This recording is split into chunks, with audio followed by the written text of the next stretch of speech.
A Estrada de Ferro Madeira Mamoré, EFM, é uma ferrovia no atual estado de Rondônia, no Brasil. Foi a 15ª ferrovia a ser construída no país, tendo as suas obras sido executadas entre 1907 e 1912. Estende-se por 366 quilômetros na Amazônia, ligando Porto Velho a Guajará-Mirim, cidades fundadas pela EFM. Após duas tentativas fracassadas para a sua construção no século XIX, espalhou-se o mito de que, mesmo com todo o dinheiro do mundo metade de sua população trabalhando nas suas obras, seria impossível construí-la.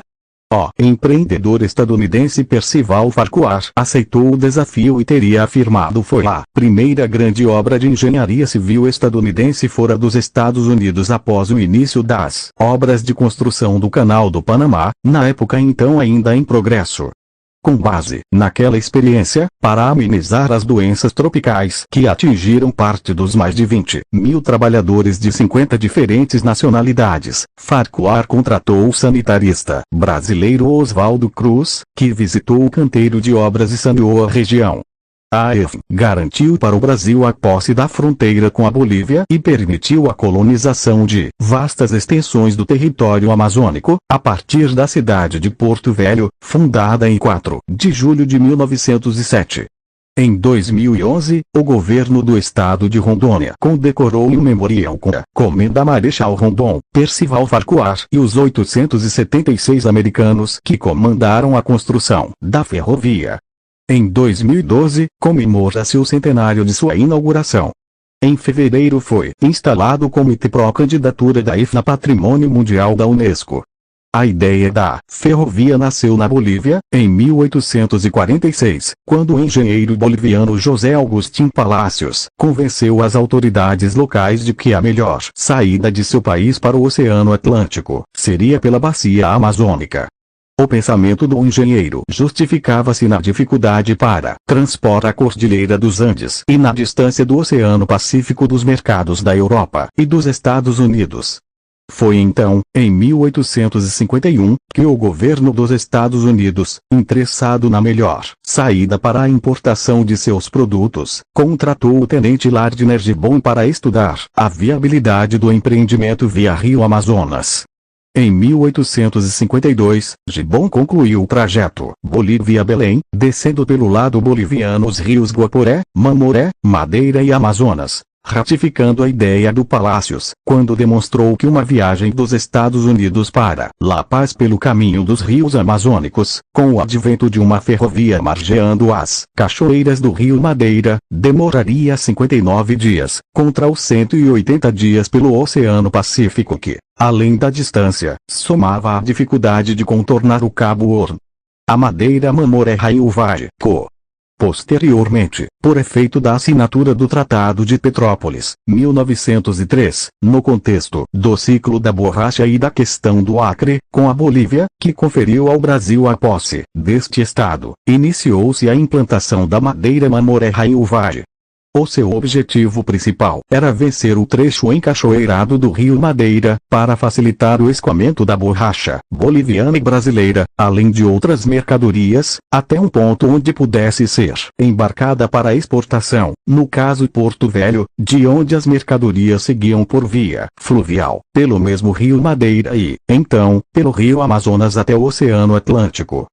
Anteriormente, esses produtos eram transportados com precariedade em canoas indígenas, sendo obrigatória a transposição das cachoeiras no percurso. No início de 1907, o contrato para a construção da ferrovia foi encampado pelo empreendedor estadunidense Percival Farquhar. O último trecho da ferrovia foi finalmente concluído em 30 de abril de 1912, ocasião em que se registrou a chegada da primeira composição à cidade de Guajará-Mirim, fundada nessa mesma data. Em 1º de agosto, a EFM foi inaugurada. O século XX. Decadência e crise durante a Segunda Guerra Mundial. A Estrada de Ferro Madeira Mamoré voltou a ter grande valor estratégico para o Brasil, operando plenamente para suprir o transporte de borracha, utilizada no esforço de guerra aliado.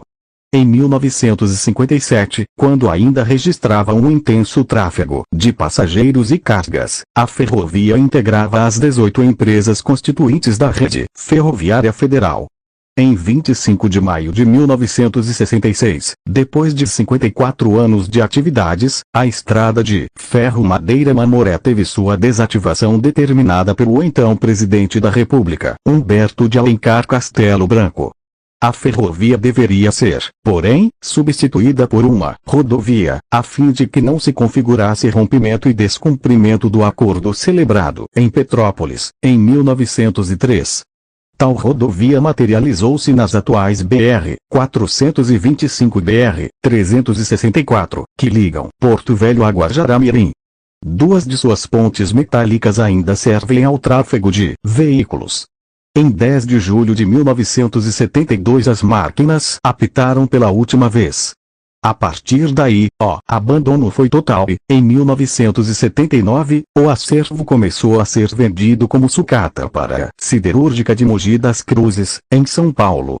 Voltou a operar em 1981 no trecho de apenas 7 km dos 366 km do percurso original, apenas para fins turísticos, sendo novamente paralisada por completo em 2000. O século XXI. O tombamento após 5 anos de paralisação. Em 2 de novembro de 2005, uma composição faria uma única viagem, transportando convidados para participar de uma missa de finados no cemitério da Candelária, em memória a centenas de operários de diversas nacionalidades que faleceram durante a construção da ferrovia. Finalmente, a 10 de novembro de 2005, a ferrovia histórica foi tombada pelo Instituto do Patrimônio Histórico e Artístico Nacional, IPAM. 5. Em 28 de dezembro de 2006, o Ministério da Cultura homologou, através da Portaria 108, o tombamento da IF como Patrimônio Cultural Brasileiro. O Instituto do Patrimônio Histórico e Artístico Nacional, IPAM, autorizou, em novembro de 2011 o início das obras de restauração da grande oficina da Estrada de Ferro Madeira-Mamoré, que possui 5.700 m em 13 metros de altura.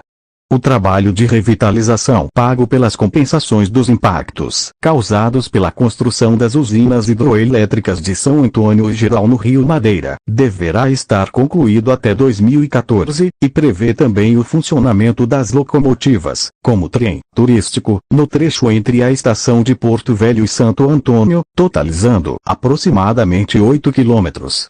Foi a 15ª ferrovia a ser construída no país, tendo as suas obras sido executadas entre 1907 e 1912.